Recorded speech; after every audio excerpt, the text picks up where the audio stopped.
اعوذ باللہ من الشیطان الرجیم بسم اللہ الرحمن الرحیم ونحمد ونصلی علی رسولہ الکریم اما بعد۔ آج ہم اسلام کے سب سے بنیادی اور اول عقیدہ کے بارے میں پڑھیں گے۔ اللہ پر ایمان، اس کا مطلب ہے کہ ایمان رکھا جائے، اس بات پر پختہ یقین رکھا جائے کہ اللہ تعالیٰ موجود ہے، وہ یکتا ہے، اس کے علاوہ کوئی دوسرا موجود نہیں ہے، نہ ہی اس کا کوئی شریک ہے، وہ سب سے اعلیٰ و برتر ہے، ساری کائنات اللہ تعالیٰ نے تخلیق کی ہے، وہ خالق و مالک ہے،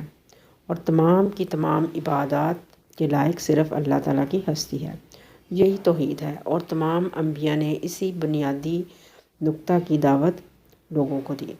کائنات کی تمام مخلوقات اللہ تعالیٰ کی تخلیق کردہ ہیں، ہم اس کے عاجز بندے ہیں، وہ ہر عیب سے پاک ہے، اس کی صفات نامحدود ہیں اور ذاتی ہیں، وہ کسی کا محتاج نہیں، اسے کسی اولاد کی ضرورت نہیں، کوئی اس کی برابری نہیں کر سکتا، وہ رازق ہے، اس کے قبضہ قدرت میں ہر شے ہے، وہی موت و حیات کا مالک ہے، وہ دلوں کے بھید جاننے والا ہے۔ قرآن کریم میں کئی مقامات پر اللہ سبحانہ تعالیٰ نے بیان کیا ہے لا الہ الا ہوا، لا الہ الا اللہ، یعنی اللہ کے سوا کوئی معبود نہیں۔ اللہ سبحانہ تعالیٰ کی ذات، اس کی صفات، اس کے اختیارات پر پختہ اور درست یقین رکھنا عقائد کے سلسلہ کی پہلی اور بنیادی کڑی ہے، جس کے بغیر ایمان کا کوئی تصور نہیں۔ یہ ایمان جتنا پختہ ہوگا، انسان کی عملی زندگی میں اس کا رنگ اتنا ہی گہرا ہوگا۔ اللہ تعالیٰ انسان کے تمام معاملات کو جانتا ہے۔ بندہ سمجھتا ہے کہ میں یہ کام چھپ کر رہا ہوں، یا کوئی راز دل میں چھپا کر رکھا ہے، کسی کو کیا پتہ چلے گا، لیکن وہ علیم بذات الصدور ہے، ہر چیز اس کی تابع ہے۔ اسی مضمون کو اللہ تعالیٰ نے سورۃ الملک آیت 13، سورۃ تغابن آیت 4 اور سورۃ لقمان آیت 23 میں بیان کیا ہے۔ وہاں تھوڑا سا جو ڈفرنس ہے وہ یہ ہے واللہ علیم بذات الصدور، دوسری جگہ پہ انہ علیم بذات الصدور، ان اللہ علیم بذات الصدور کے الفاظ آئے ہیں۔ اللہ تعالیٰ پر پختہ یقین عیسائیوں اور یہودیوں، مجوسیوں، کمیونسٹ اور اسی طرح کے دوسرے فرقوں کا رد کرتا ہے۔ قرآن میں جا بجا توحید کے عقیدہ پر زور دیا گیا ہے۔ قرآن کی دعوت کے اول مخاطب مشرکین مکہ تھے۔ یہ لوگ اللہ تعالیٰ پر یقین رکھتے تھے، لیکن شرک کرتے تھے، بتوں کو دیوتا مانتے تھے، خانہ کعبہ کو بتوں سے بھر رکھا تھا، فرشتوں کو اللہ تعالیٰ کی بیٹیاں قرار دیتے تھے۔ اللہ تعالیٰ نے نہ صرف ان کے غلط عقائد کا رد کیا، بلکہ قیامت تک کے تمام انسانوں کی ہدایت اور عقائد کی درستگی کے لیے سورۃ الاخلاص نازل کی۔ سورۃ شورى میں بیان کیا لیس کمثلہ شیء، یعنی اللہ تعالیٰ کے جیسی کوئی چیز ہی نہیں۔ اللہ تعالیٰ پر ٹوٹا پھوٹا یا نامکمل ایمان انسان کو وہ فائدہ نہیں دے سکتا جو اسے ملنا چاہیے۔ اللہ تعالیٰ پر پختہ یقین ہی کی وجہ سے عرب کے مشرق معاشرے میں وہ لوگوں کے امام بنے اور کفر و شرک سے پاک معاشرہ وجود میں آیا۔ اللہ تعالیٰ پر یقین ہی کی وجہ سے پوری دنیا سے کفر و شرک کا خاتمہ ہوا، اور یہ لوگ تمام کی تمام دنیا کے امام بنے۔ اللہ تعالیٰ کی ذات اور صفات کے بارے میں جو عقیدہ ہے اس کو سورۃ بنی اسرائیل اور سورۃ الکہف کی آخری 2 آیات میں بہت اچھی طرح بیان کیا گیا ہے۔ اللہ تعالیٰ کی ذات کے بارے میں سورۃ بنی اسرائیل آیت 110 اور 111 میں آتا ہے قُلِ ادعوا اللَّهَ أَوِ ادعوا الرَّحْمَٰنَ أَيَّمَّا تَدْعُوا فَلَهُ الْأَسْمَاءُ الْحُسْنَىٰ وَلَا تَجْهَرْ بِصَلَاتِكَ وَلَا تُخَافِتْ بِهَا وَابْتَغِ بَيْنَ ذَلِكَ سَبِيلًا، کہہ دیجئے کہ اللہ کو اللہ کہہ کر پکارو یا رحمان کہہ کر، جس نام سے بھی پکارو گے تمام اچھے نام اسی کے ہیں، نہ تم اپنی نماز کو بہت بلند آواز سے پڑھو اور نہ بالکل ہی پوشیدہ کرو، بلکہ اس کے درمیان کی راہ ڈھونڈو۔ مشرکین مکہ اللہ تعالیٰ کے صفتی نام یعنی اللہ سے تو واقف تھے، لیکن رحمان یا رحیم کا جو لفظ تھا اس سے وہ بالکل واقف نہیں تھے۔ اس لیے جب رسول اللہ صلی اللہ علیہ وآلہ وسلم اللہ تعالیٰ کا نام رحمان یا رحیم بلاتے تو یہ لوگ کہتے کہ ہمیں تو تم کہہ رہے ہو کہ اللہ ایک ہے اور خود 2 اللہ کو پکار رہے ہو، 2 معبودوں کو پکار رہے ہو، تو اللہ تعالیٰ نے اس آیت میں یہ بیان کیا کہ تم اللہ کہو یا رحمان کہو،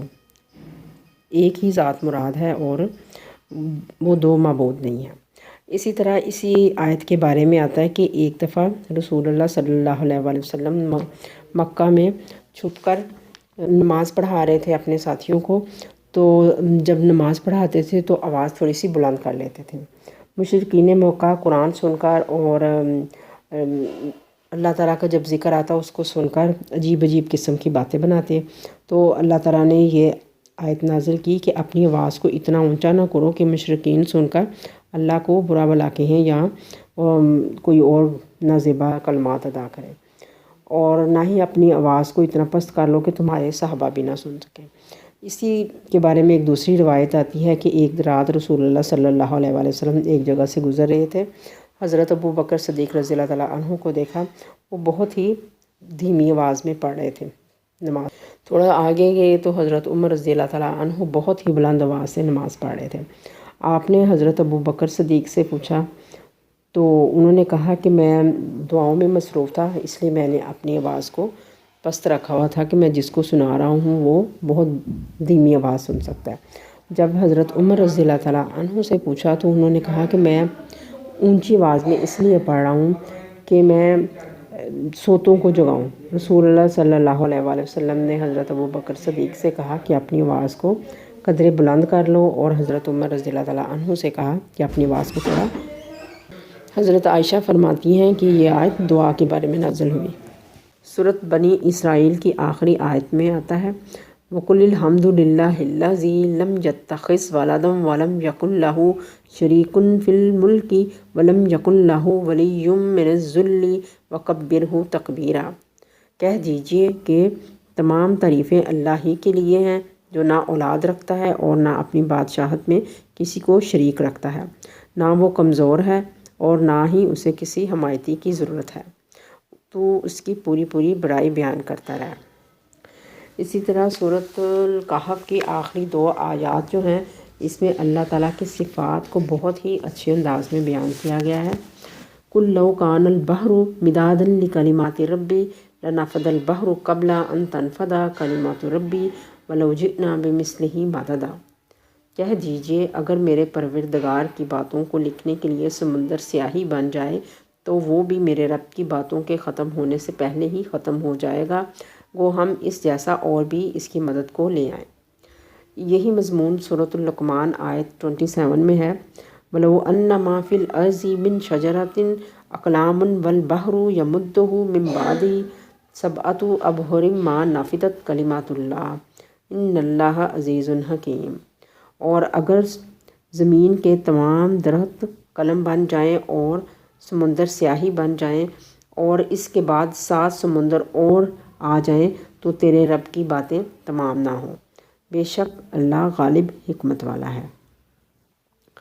اس میں بھی یہ جو آیت ہے اصل میں اشتہار ہے، ایسے تو اصل میں ہو نہیں سکتا کہ تمام کے تمام درختوں کے کلمے بن جائیں، یہ سارے کے سارے سمندر جو ہیں سیاہی بن جائیں، لیکن یہ اس چیز کی طرف اشارہ کر رہی ہیں کہ اللہ تعالیٰ کی جو حکمتیں ہیں،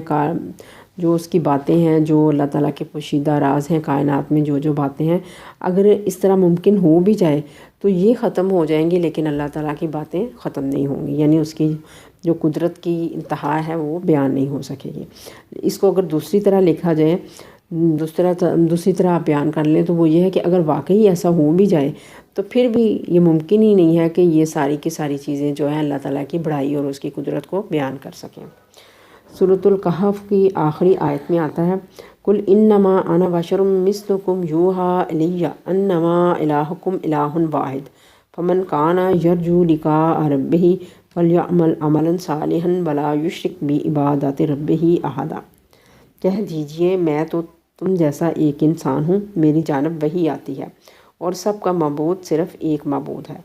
تو جسے بھی اپنے پروردگار سے ملنے کی آرزو ہو اسے چاہیے کہ نیک اعمال کرے اور اپنے پروردگار کی عبادت میں کسی کو شریک نہ کرے۔ یہ بھی اللہ تعالیٰ کے صفات کو بیان کر رہا ہے کہ رسول اللہ صلی اللہ علیہ وآلہ وسلم بیان کرتے ہیں کہ میں تو صرف ایک انسان ہوں اور میں وہی بیان کرتا ہوں جو میری طرف وحی آتی ہے، اور نیک اعمال کی جو ہے یہاں تربیت دی گئی ہے۔ انسانی عقل یہ بات تسلیم کرتی ہے کہ کوئی چیز بھی کسی بنانے والے کے بغیر نہیں بن سکتی۔ کسی بھی عمدہ یا گھٹیا چیز کو دیکھ کر فوراً ذہن اس کے بنانے والے کی طرف منتقل ہو جاتا ہے۔ اسی طرح کائنات کو دیکھ کر انسان اس کے خالق کے بارے میں سوچنا شروع کر دیتا ہے، کیونکہ یہ ممکن ہی نہیں کہ اتنا بڑا جہان اور یہ جو منظم کارخانہ قدرت ہے یہ خود بخود بن جائے۔ یقیناً اس کے پیچھے کسی عظیم ہستی کی قدرت چھپی ہوئی ہے۔ سورۃ ابراہیم آیت 10 میں آتا ہے افی اللہ شک فاطر السماوات والارض، کیا اللہ کے بارے میں شک ہے جو آسمانوں اور زمین کا پیدا کرنے والا ہے۔ فاطر کا لفظ جو ہے وہ اس سے مراد یہ ہے کہ اللہ تعالیٰ کی ذات، اور یہ اس معنوں میں استعمال ہوتا ہے کہ وہ ایک ایسی تخلیق جو پہل کسی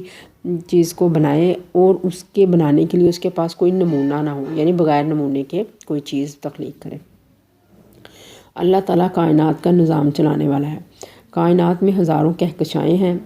ان ہزاروں کہکشاؤں میں ہزاروں ستارے، سیارے، کہکشائیں وغیرہ سب کچھ ہیں۔ ان میں سے چاند اور سورج سے ہمیں اچھی طرح واقفیت ہے، یہ اپنے اپنے مدار میں گردش کرتے ہیں، کوئی ایک دوسرے سے ٹکراتا نہیں۔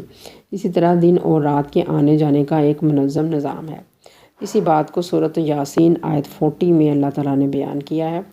لَلشَّمْسُ يَنبَغِي لَهَا أَن تُدْرِكَ الْقَمَرَ وَلَا اللَّيْلُ سَابِقُ النَّهَارِ وَكُلٌّ فِي فَلَكٍ يَسْبَحُونَ، نہ آفتاب کی مجال ہے کہ چاند کو جا پکڑے اور نہ رات دن سے پہلے آ سکتی ہے، اور سب ایک دائرے میں تیر رہے ہیں، یعنی سب کے سب اپنے آربٹ میں گھوم رہے ہیں، ان کا اپنا ایک فکس مدار ہے۔ اللہ تعالیٰ نے اہل عقل کو کائنات کے نظام پر غور و فکر کرنے کی دعوت دی ہے تاکہ وہ جان سکے کہ کائنات کے اس خوبصورت نظام کو تخلیق کرنے والی ایک اعلیٰ اور برتر ذات موجود ہے۔ اس کارخانہ قدرت کے نظام میں کوئی کجی یا کمزوری نظر نہیں آتی، یہ اللہ تعالیٰ کی حکمت اور اعلیٰ کاریگری کا نمونہ ہے۔ اسی بات کو اللہ تعالیٰ نے سورۃ النحل آیت 88 میں بیان کیا